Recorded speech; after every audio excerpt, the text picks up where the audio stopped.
Thank you for staying with us. So now I want us to have a conversation with Gabriel Mudhuma, who's a political analyst.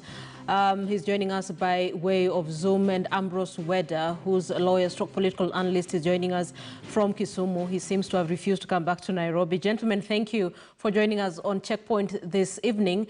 So something happened this past week. Kakamega Governor Ruto-Oparanya ended up in the Masai Mara with Deputy President William Ruto. I want us to listen into part of what he had to say about that meeting before we have our conversation.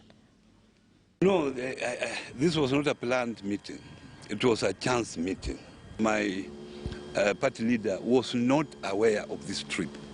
But however, I called him when I arrived there, and when I found that the deputy president was there. I called him that this might be news as it is now. Don't be surprised. He has already mobilized 140 MPs there with him. So he's waiting, he's ready. And he's also ready to go into coalition with anybody who feels that they can form a government together. Yeah. So you see, me, I will not commit myself because I had not got permission to discuss coalition issues. So I said, okay, as a party also, when time reaches, obviously we have party structures. So we'll have also to discuss this particular issue and see which coalition is suitable for us, because we want to be in the next government. Well, let me begin with you. So Oparanya says the meeting between him and Deputy President William Ruto was not planned. ODM leader Raila Odinga was not aware of the meeting, but a day later he briefed him on how the meeting went. I mean, this is the deputy party leader running into a chance meeting with the Deputy President at the Masai Mara. What comes to your mind? Linda, we are now so scared that we tend to read things which are not there. If you look at Honorable Oparanya, he is not known for circumlocutions, lies and porojo and panganga and games. He's always a straightforward, ordinary, basic and straight-shooting governor. It is easy to believe that he met the deputy president by chance. People have met. I've met some of these leaders when they're in a corner and somewhere, just even in a plane, even in a corner, and then you put your issues. And you know that they are friends. All these people are friends. They are talking. And you know the deputy president is also very charming. So when they see this fellow, they would say, now go and tell Tinga we can work together. I have this number of people. But I really don't think if the Honorable Raila was to discuss issues of coalition at that high level, he would have sent Oparanya. He would have started with Burodinga, his elder brother. Then somehow he would have sent Professor Nyong'o, or he would have sent Honorable Orengo. There are people, when things are still cooking in the back kitchen, something inside the bedroom, he would not send Honorable Oparanya. So let's treat this as a meeting, and a coincident meeting, and he has explained it, that he called the party leader, as was always would be the protocol, to say, Baba, we are meeting this guy here, and it will be news, and you know the chief councillor is very charming, so let me not be gotten into the mix. So I think let's not read too much. If Honorable Raila wants to contact the deputy, the chief councillor, I know he will do it through the brother. He will do it through these other people. It will be first of all the Luo angle, but to the Kalenjin angle before you include others. But Weda seems to think that we're reading too much into this. I mean, it could be a chance meeting between them. And he says, if any case, Raila Odinga wants to reach out to Deputy President William Ruto, Kakamega Governor Ruto-Oparanya would not be an option. Well, Linda, good evening, and thanks for having us once again. Well, I don't know why Weda has started, his analysis by actually being very economical with his analysis. But I think, yes, we can go by what is being alleged, and we may try to find answers as to whether what Oparanya is saying is actually factual or not. But before we find, or even we enter to try and dissect that issue, we go by what is being alleged. The meeting, as we are here in Narok, was 9 hours. a 9-hour meeting that wasn't arranged. Linda, do you buy that? Personally, I don't buy it. Right? So I think that's why I'm telling you Weda is a little bit economical with his analysis this evening. But anyway, that notwithstanding, then we are told Oparanya came back and met with Honorable Raila, and they spoke for 5 hours or so we are being told. Yes, there could be an area where we can say, probably it happened by coincidence. 9 hours, Mudhuma, like you say, 9 hours, coincidence at the Masai Mara?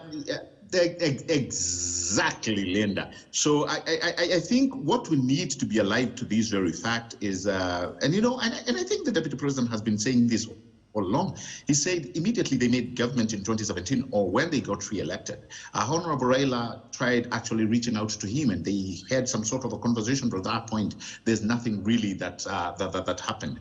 Come to where we are today. We have to be alive to the fact that what they say in football, it's the opening season, or the transfer window has been, has been opened. Probably that's what we may start experiencing towards 2022, and mainly I put this month of August because it will be 1 year clear to the general election. So, Linda, we must start expecting a lot of transfers and a lot of talk between politicians. And not only that, we may actually start seeing new coalitions coming up, new mergers, coming up. And I mean, this has been our tradition when it comes to politics, right before we go into elections. So I think I do not want to buy what Weda is selling this afternoon, or this evening rather, by saying that it was just a coincident meeting. I do not think it was coincidental. Even if you look or hear what some of the principles, if I was to start with a person who's very close to the Deputy President, Mr. Farouk Kibet, and I think I saw it one of the Twitters. I don't know whether that Twitter is confirmed or not. Is his. But just going by what I read, he said they welcome any any person or coalition, if you will, who is minded as they are, in the same, or who is swimming in the same wavelength. They are welcome to join, and they are welcome to discuss, and they're welcome to talk matters political. And in the arena, I think that's when they'll get to know who they can work with and who they cannot work with. But I believe, Linda, we are in for the season, a political transfer window, which I believe has already been opened. Let's see how that goes. And with respect to that Twitter handle, I remember the time he tweeted something, and I actually asked Farouk Kibet if that was his Twitter handle. He said he's not on social media, so perhaps that's a parody account. But Weda, let me go back to your argument. So if you're saying that perhaps this was a chance meeting, and when you look at Oparanya, he's not the kind of person that Raila Odinga would reach out to if he wants to speak to Deputy President William Ruto. Let me put a different card on your table. Would you say that perhaps Oparanya is considering switching alliances to Deputy President William Ruto? And I'm saying this because a couple of weeks ago, Oparanya was speaking about BBI, and he seemed to sing the same tune as Deputy President William Ruto. He said, look, if we have any money to do with BBI, then perhaps we need to switch it to buy COVID-19 vaccine. So would you say, like Gabriel says, perhaps the transfer window is open and people are looking for the alternatives that they have? No, there's no transfer window. First of all, let me tell you, there's no transfer window now. I told you, and I keep on repeating, things will work after BBI. I hear my brother is talking about 9 hours. When these people go to these hotels in the game parks, they are going to eat, to relax, to enjoy. In fact, if you were to follow them, 9 hours, what would we be discussing? Even if it was a discussion without a Teams. What would Nani be discussing, talking about? They met there, and each person was doing his own business, but then they would chat, eat, talk, gossip, do all these things.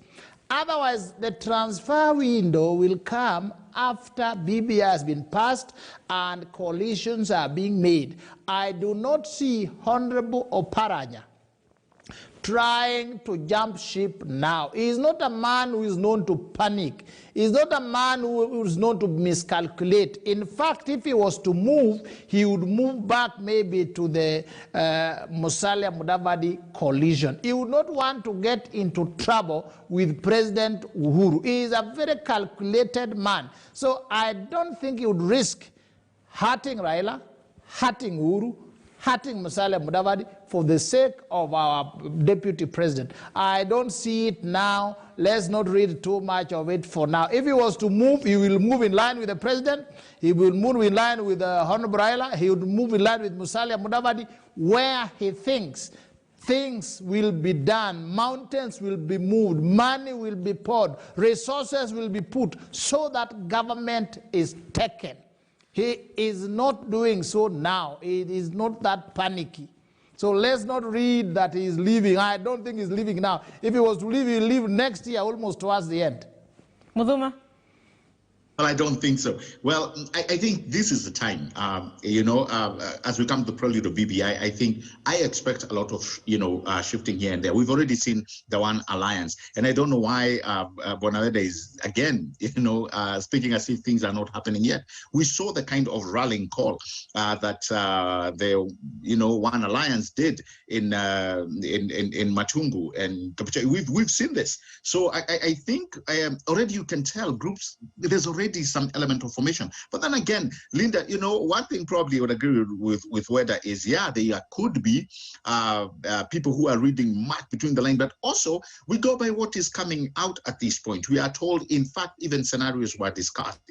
Were they discussed? Yeah. We truly do not know. And this is the aspect I'm saying. Probably we may have to wait a little bit longer before we know really what transpired in that meeting in Narok. But we saw the likes, former cabinet secretaries like and Mwangi Kionjori, all these people are there. So I wouldn't want to belittle, the fact that people are saying Deputy President William Ruto and Honorable Raila Odinga are talking, because, we never know. We never know. I tell you, Linda, there is an element of historic relevance that we must be alive to. And that is when, something happens, like politicians will come and misdirect the population, which has happened before.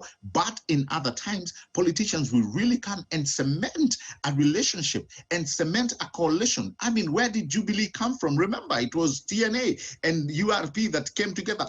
Parties we never thought, would form a coalition. And guess what? They not only formed a coalition, but they also, formed government. So I think, I really do not want to chastise Weda hard on this, but I can tell you, some of these things are usually not perfect. What we should be actually trying to decipher is, how will the balance of things happen between, Honorable Raila and Deputy President William Ruto, if that indeed, comes to play? Because I can see a challenge there already. I mean, how will it happen? How will the organization be? So, I think that is where the challenge will be. Mudhuma, listen, I like the fact that you're bringing in the scenarios that were talked about in that meeting by Deputy President William Ruto and, of course, Ruto-Oparanya. Could we listen into the two scenarios that were played out in a story that was done by Duncan Khaemba? One whereby Raila Odinga runs for one term as president with a deputy from Mount Kenya region, and names being floated include Martha Karua and Mwangi Kiunjuri, while Ruto taking the Prime Minister's slot for one term as well. In this scenario, Governors Hassan Joho and Oparanya would be Deputy Prime Ministers. The second permutation would have Ruto running as President and Odinga as Premier, both having deputies as crafted in the scenario one. The two proposals being premised on the possibility of constitutional amendment that would alter the structure of governance. Mudhuma, talk to me about those two scenarios from where you sit. So you have one where Raila is the president, and the second one, Raila is the president, William Ruto Prime Minister. You have one where Ruto is the president and Raila the Prime Minister. Now they're talking about Linda, what sort of formation. Linda, very quickly, please. pay a lot of attention, and I want, to repeat this again. Yes. Put a lot of premium as we speak right now to the presidency. And when I say the presidency, I'm talking about, the president and the deputy president, because constitutionally that's what is available now. Okay. Now, when you look at BBI, it tells us that the prime minister, can first of all, he will not make extra than an MP, or so we are told. He has to be an MP before he's, chosen to become a prime minister. Yes. That is one thing. Who do you see running? Do you see the person of Honorable Raila Odinga going to become a member of parliament? Do you see the person of Honorable William Ruto going to become? That scenario really, to me, does not still augur well for us to start creating a scenario of a president and a premier. That at this point, nobody will take that bait. Let me tell you. So if you are talking about a scenario of a president and a prime and a vice president, probably a deputy president, probably that is something we can be able to talk about. But the premier for now, look at the scenarios of a prime minister. You can be fired actually by the president. So there's a lot of scenarios which I don't believe if BBI does not rework how, something, if I may go by this one, probably the tenure of office for the premier. Yeah. If it's not worked properly to keep him in office and give him a proper, secure tenure, I really do not see many people, really oozing towards that particular position. But those scenarios, we can try and build them at this point, but I still pay, and Linda, please pay that premium, or really take a look closely at the presidency. That is where really that's where the premium is, if you ask me. That is, to me, today, that's where the whole power is. So I think if we are going to bring the premier in, up until it has an element of security of tenure, it's still a little bit tricky. Weda, were you able to hear what Muthuma said? Weda? Yes, I had. Oh, okay. So give me your thoughts on these two scenarios. So one, you have William Ruto as the president, Raila Odinga as the prime minister. The other one, you have Raila as the president, William Ruto as the prime minister, and of course the deputies down there. What are your thoughts about the two scenarios? I'll tell you, Linda, that is good critical thinking in journalism, but of very little weight on matters politics. Yeah. Don't take Honorable Raila to be a baby. He would not pick lightweights like Hon Martha Karua and Mwangi Kiunjuri, knowing very well that the Kikuyu nation is voters rich and they have the presidency and they want to bargain.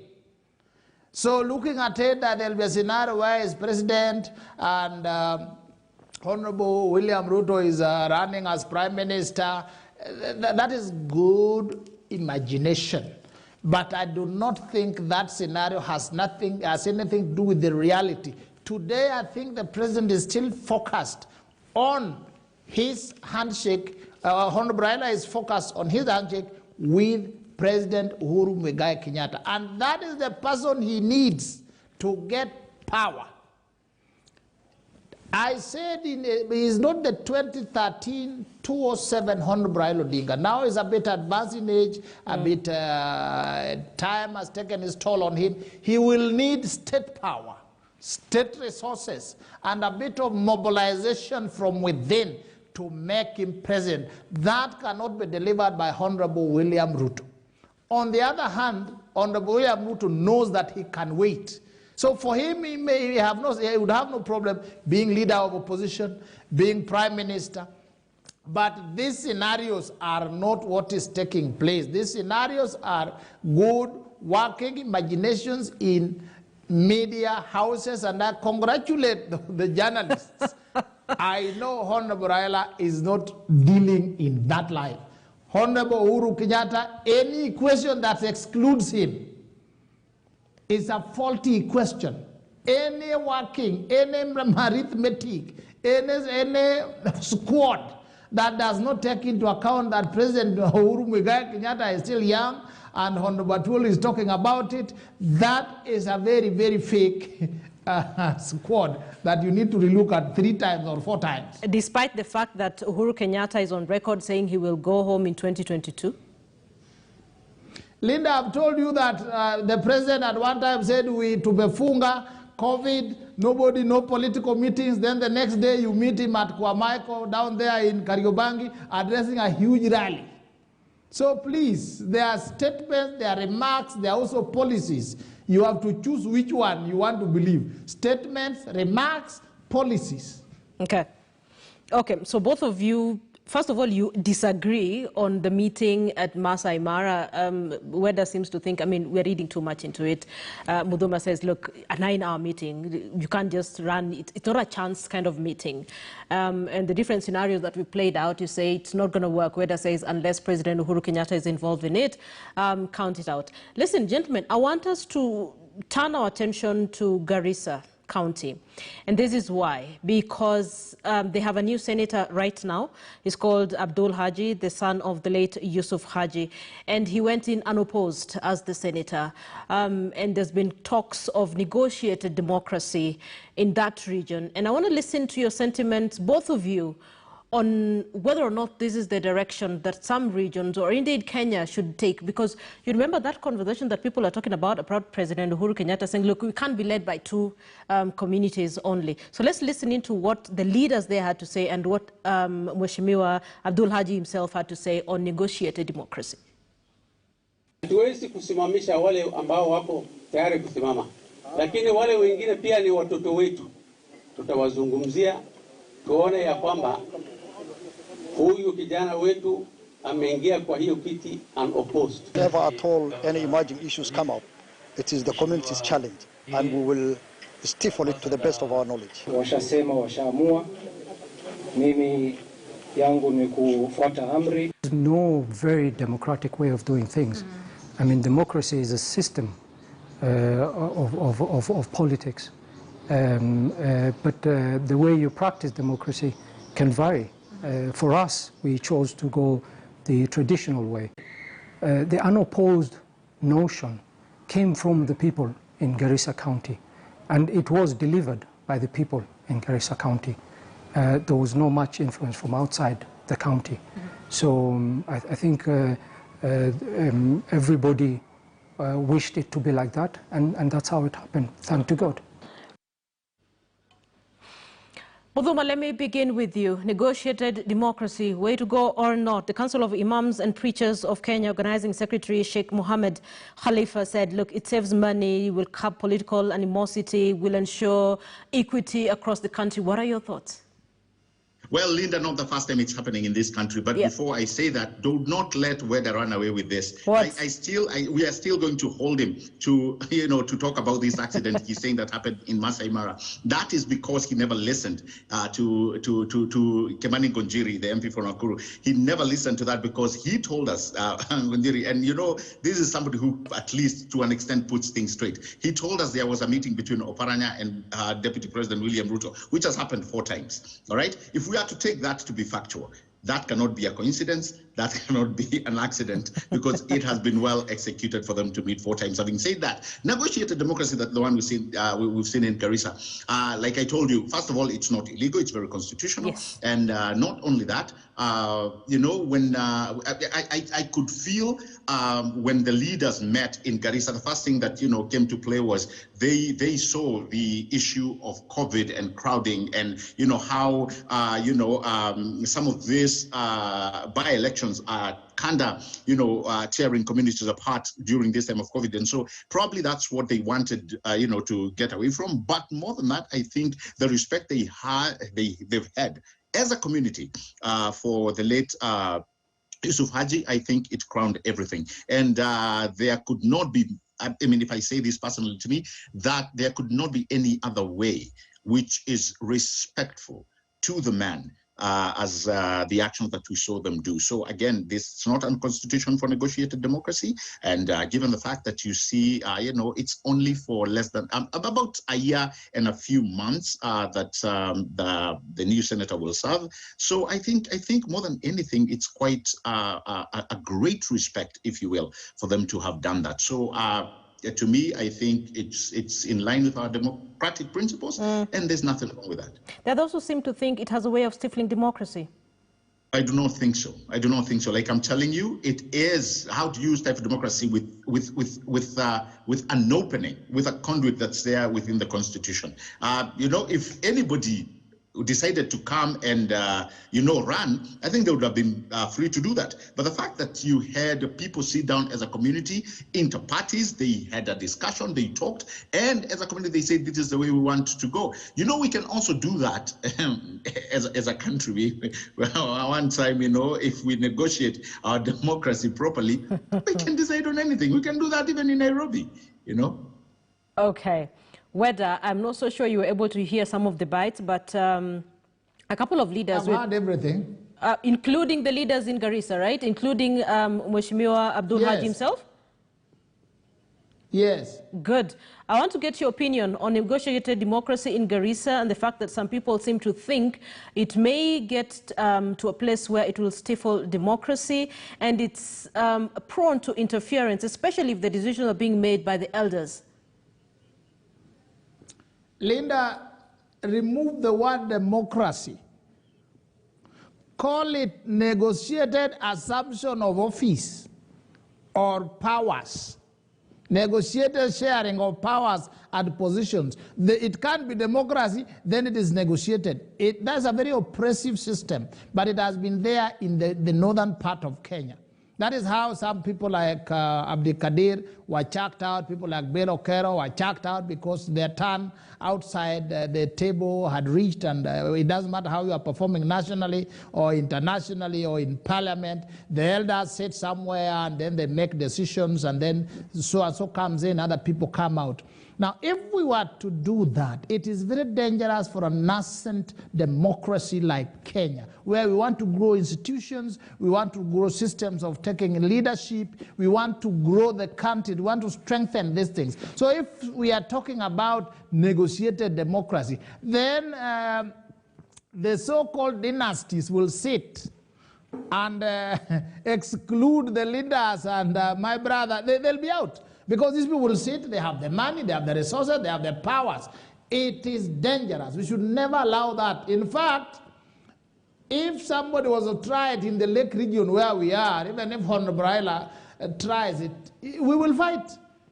He tried, although it works, they try to do it during ODM, but somehow it's arranged as stealing of party tickets. But the democracy where people go in and oppose, it is dangerous for this country. We abolished it when the Section 2A was repealed, and we allowed multi-party in this country. And I urge my brothers and sisters in northern Kenya, please don't allow this. One day it will explode, it will hurt them. Let us grow democracy in all its forms. Even if somebody gets 10 votes, so be it. Wananchi must have a chance to say, to have their say. The minority have their way, majority, they have their say. That is what we have. The only thing we have is something like democracy voting. Until we wait for the coming of our Lord Jesus Christ, this kind of sharing of seats, dangerous. This kind of sharing of seats is dangerous, but it has its advantages, wouldn't you say? Because, like I did quote the Council of Imams and Preachers of Kenya organizing secretary. He says, look, it will save you money, it will ensure people live peacefully, whatever the elders decide is what people agree on. I mean, even this political back and forth that we witness across the country, including the exchange of nasty words between politicians, would not be there. Linda, everything good has a cost. Yes. Everything good, you must have a price. If you want to have it easy, then you should not even be born. You should remain in the womb.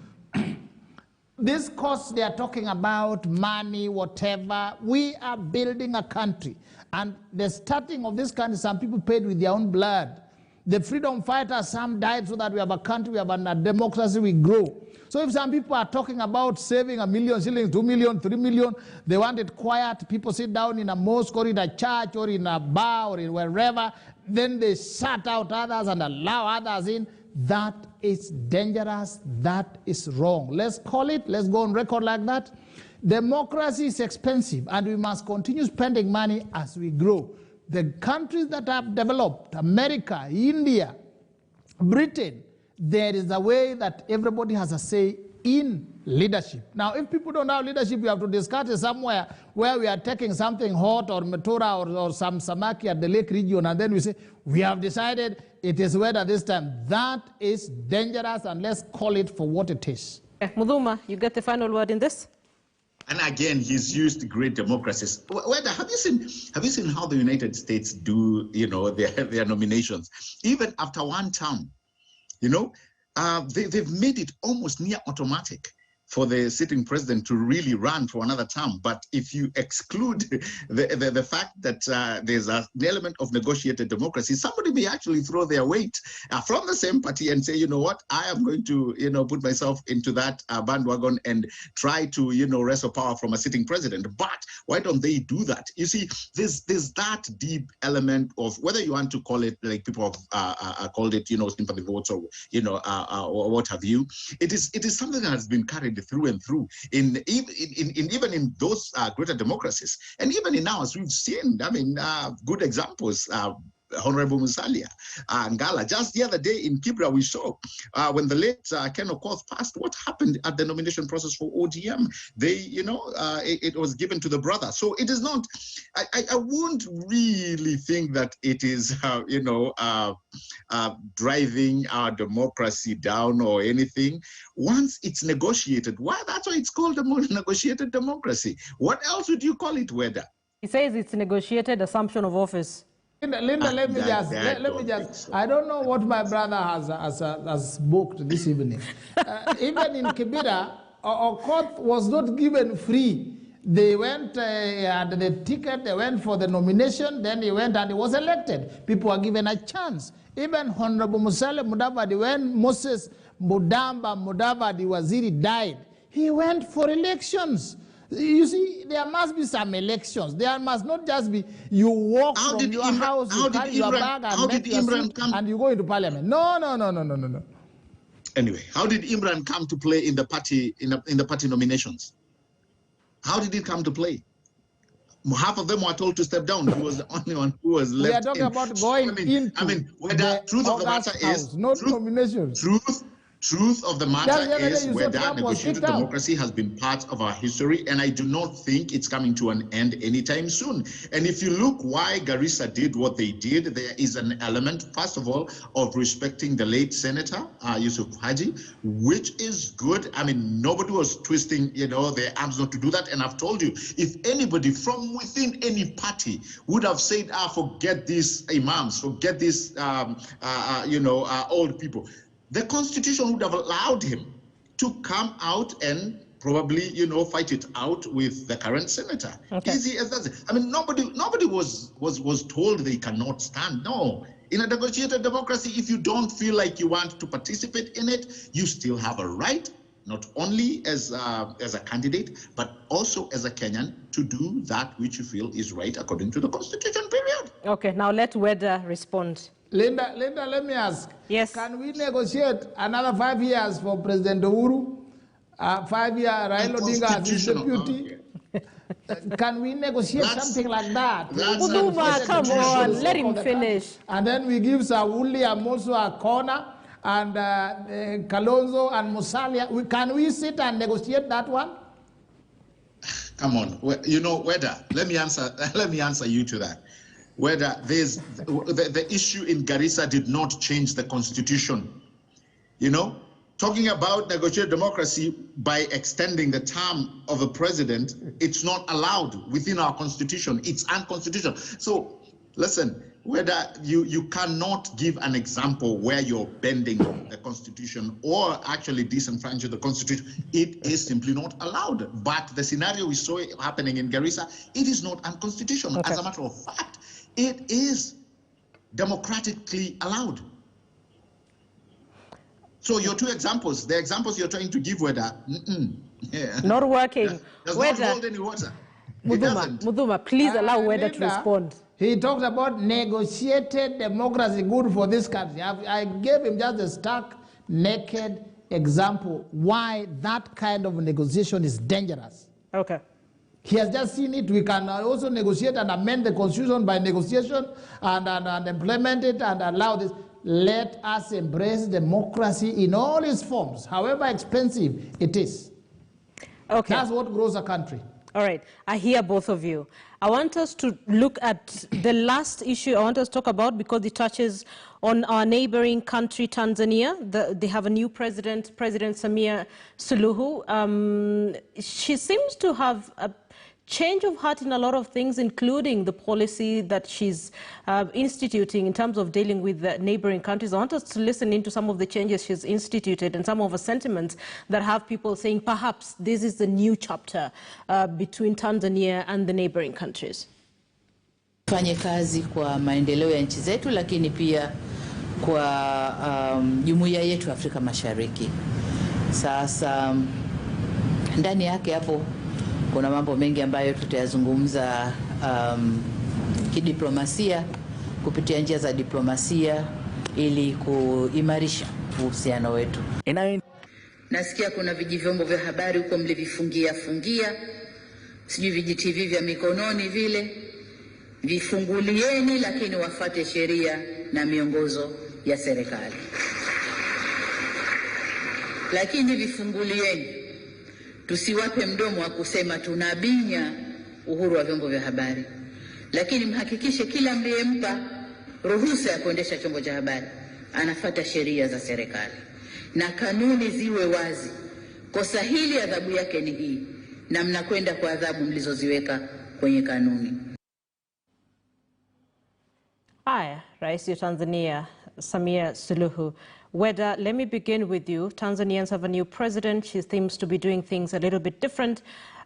She said her government is working to resolve some of the outstanding diplomatic issues between Kenya and Tanzania. Today she was in Uganda meeting Yoweri Museveni, and at some point she actually did mention that perhaps we need to renew talks between us, between Kenya and Tanzania, perhaps to iron out the issues that have been there between the two countries. If you were to address the president of Tanzania, where should she begin? Thank you, Linda. I think from the departed hero, the departed president was called Pombe, but this other one is called Suluhu. Suluhu may be Kiswahili kidogo, but it means she is a solution. The other departed here president was Ruto. Chaotic, disorganized, and jealous of the people of Kenya. I think during his tenure, the East African community, he did not pay attention to it. It went under. So part of the things that the new president needs to address, and she has started to address it, are internal freedoms. You saw the opposition chiefs running helter-skelter. The way she's speaking, it is like she was also not in sync with some of this. She was not in sync with some of these decisions to ban the media, even the decision to ban chicken from Kenya, to confiscate cows, all these things. He needs to allow internal democracy, allow internal freedoms, and then to be at peace with the neighboring countries, especially Kenya. Kenya is a big trading partner with Tanzania, and we have been friends since the days of Mkapa, days of Kikwete, days of Mwinyi, until our closer relative, you know, the late Pombe is much closer relative to us and friendlier, but it turned out that he didn't like our progress. So the new lady needs to address internal democracy, freedoms, and then peace with the neighboring countries, which she seems to be getting right, so that the Tanzania we knew, a peaceful, quiet country, comes back to its normal position. But above all, it needs to address the economic situation. Tanzania is big, peaceful, should have been very big economy, but the economy is much smaller because of the policies they have implemented. They have implemented policies that are not in sync with the international economic policies that bring growth. Imagine, for instance, a big economy like that. They are teaching, they are teaching chemistry in Kiswahili. The official language of instruction is Kiswahili. So they are teaching biology in Kiswahili. They are teaching chemistry in Kiswahili. They are teaching physics in Kiswahili. Yet Boeing or Airbus is navigated in English. So you are actually disadvantaging the children of Tanzania. That's why you don't even see them in our universities here. So this she needs to address. She needs also to come close to Kenyans. Kenyans are progressive. They are also good, local, international, and it will be a good thing. So we pray for her to succeed. She seems to have started well, and may Jehovah be on her and guide her and strengthen her. Mudhuma, you get the final word in this. President Uhuru Kenyatta, through Sports Cabinet Secretary Amina Mohamed, invited the Tanzanian president to come and visit Kenya. And the Tanzanian president actually alluded to the fact that we may need to revive the joint permanent commission between the two countries, Kenya and Tanzania. Weda has touched on a few issues that she may need to address or where she needs to start from. What are your thoughts as we wrap this up? You know, again, Linda, did Weda just disenfranchise President Suluhu because Tanzania doesn't speak English? Anyway, I'll talk about that, towards the end. But again, I think Madam President Suluhu, for me, she is a breath of fresh air. Yes. Very focused and wants to, honor both her, her predecessor and support the fight against corruption, and also, chart her own way. To me, that's right there. It's potential greatness. More than anything, I think her major task is to continue keeping Tanzania together, and to be able to stamp her authority. We saw yesterday she welcomed our very own, Dr. Ambassador Amina Mohamed, and I would believe what they talked about and their engagement when they came out to talk to the media. It will just tell you that she is really caring, deep core for the unity of the East African,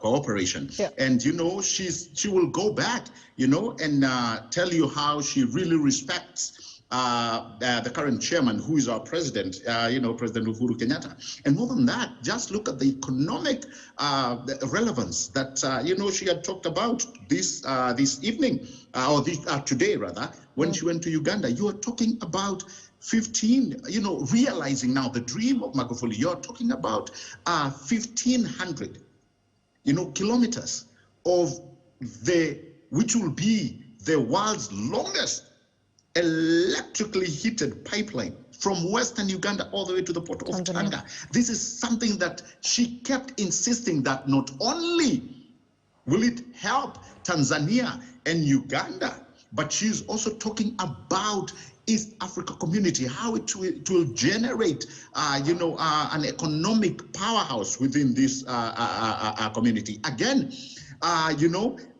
going just by, what we've been able to see thus far, she is really somebody who not only people are saying she's able to articulate matters properly, she is also somebody who people now feel has a light heart.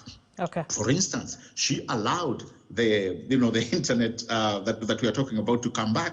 Even though she is still holding people to account, she has a soft heart about things. And sometimes that is what is needed in leadership. So I agree.